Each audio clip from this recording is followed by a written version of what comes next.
आज पहला दिन है मॉनसून सत्र का और मॉनसून सत्र के पहले दिन 21 जुलाई को 11 बजे से जब सदन की कार्रवाई शुरू हुई है, ये दूसरी बार जब लोकसभा को स्थगित करना पड़ा है। पहले 12 बजे तक के लिए स्थगित करना पड़ा था, अब दोपहर 2 बजे तक के लिए लोकसभा फिर से स्थगित हो गई है। और ऐसे में विपक्ष के सांसद जो हैं वो कमर कसकर तैयार हैं सरकार की घेराबंदी करने के लिए। समाजवादी पार्टी की सांसद डिंपल यादव इस मॉनसून सत्र के लिए वो कौन से जवाब जो विपक्ष सत्ता पक्ष से चाहता है, इसी को लेकर हमारे सहयोगी अंकित गुप्ता ने खास बातचीत की है डिंपल यादव से।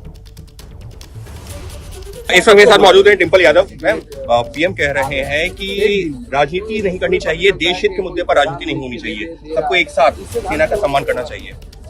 आपको अच्छे से याद होगा जब ऑपरेशन सिंदूर हुआ तो पूरा विपक्ष सरकार के साथ खड़ा था। आज विपक्ष पार्टियां चाह रही हैं कि ऑपरेशन सिंदूर पे तो चर्चा हो, लेकिन सबसे पहले पहलगाम में चर्चा हो, क्योंकि जो लोगों ने जान गंवाई है वो किस भरोसे गए थे।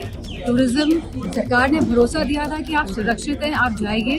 तो जिस तरह की सिक्योरिटी का इंतजाम सरकार की तरफ से होना चाहिए था, कहीं ना कहीं जहाँ कमी देखी गई, तो कहीं ना कहीं जो जिम्मेदार लोग हैं उसको सरकार सामने लेके आए, अकाउंटेबिलिटी सेट। और आइए सीधे आपको लेकर चलेंगे, हमारे सहयोगी आशीष इस वक्त हमारे साथ मौजूद हैं और जरा आशीष से ही जानते हैं। आशीष, ये जो गतिरोध है ये तो टूटता हुआ नजर नहीं आ रहा है। एक बार फिर हंगामे के चलते सदन की कार्रवाई अब दोपहर 2 बजे तक के लिए स्थगित कर दी गई है लोकसभा। जी हाँ, बिल्कुल, जैसा पहले मैं और आप बात कर रहे थे, जिस बात की आशंका थी उसी तरह हंगामेदार सदन नजर आ रहा है।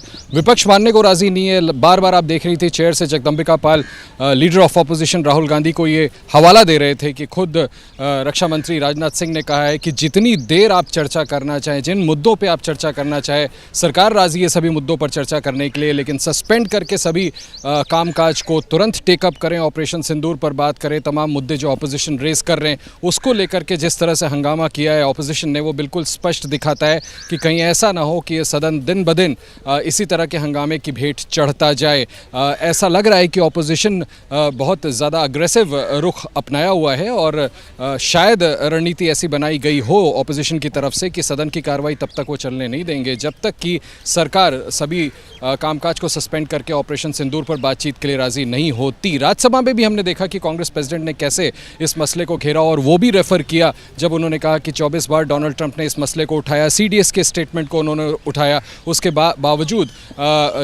जेपी नड्डा ने खड़े होकर के बोला कि वो चर्चा करने के लिए तैयार है। लेकिन ये कोई तरीका नहीं है जिस तरह से विपक्ष लगातार दोनों सदनों को हाईजैक करने की कोशिश कर रहा है या वहाँ पर जिस तरह से हंगामा कर रहा है। तो बिल्कुल स्पष्ट दिख रहा है कि ऑपोजिशन किसी भी कीमत पर अपने कदम खींचने के लिए तैयार नहीं है। 2 बजे फिर हाउस मिलती है तो क्या वो सदन चल पाएगी? अमूमन हमने ये प्रैक्टिस देखा है लेजिस्लेटिव प्रोसीजर में कि स्पीकर इसके बाद संभव है कि लीडर ऑफ ऑपोजिशन से भी बात करें, लेकिन